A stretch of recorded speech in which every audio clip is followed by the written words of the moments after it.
রান্না বান্না করছিলাম সকালে, তো তখন দেখি একটা ফোন আসলো। তো তারপরে বললো যে একটা পার্সেল আছে, তো আমি পার্সেলটা নিতে চলে এসেছি। তো পার্সেলটা আমার দেখুন নেওয়া হয়ে গেছে, এখন আমি বাড়ি নিয়ে গিয়ে তোমাদের দেখাবো।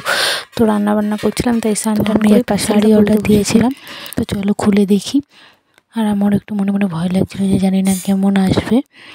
তো খুলে দেখি চলো।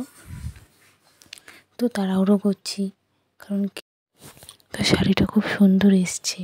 আমি একটুখানি খুলে দেখে নিলাম, দেখলাম হ্যাঁ যেমনটা দেখেছিলাম ফোনে ঠিক সেরকমটাই এসছে। তো চলো প্যাকেট থেকে বের করে এবার তোমাদের দেখাই। আমার তো শাড়িটা খুব পছন্দ হয়েছে, তোমাদের কেমন লেগেছে কমেন্ট করে জানাবে। আর ভিডিওটা ভালো লাগলে একটা লাইক কমেন্ট শেয়ার করে দিও। আর চ্যানেলে নতুন থাকলে চ্যানেলটা সাবস্ক্রাইব করে দিও। আর যারা আমার ফেসবুক থেকে দেখছো তারা আমার পেজটা ফলো করে দিও। তো এত কম দামে এত একটা ভালো শাড়ি পেয়েছি, তো আমার তো খুব পছন্দ হয়েছে। তো বাই বাই।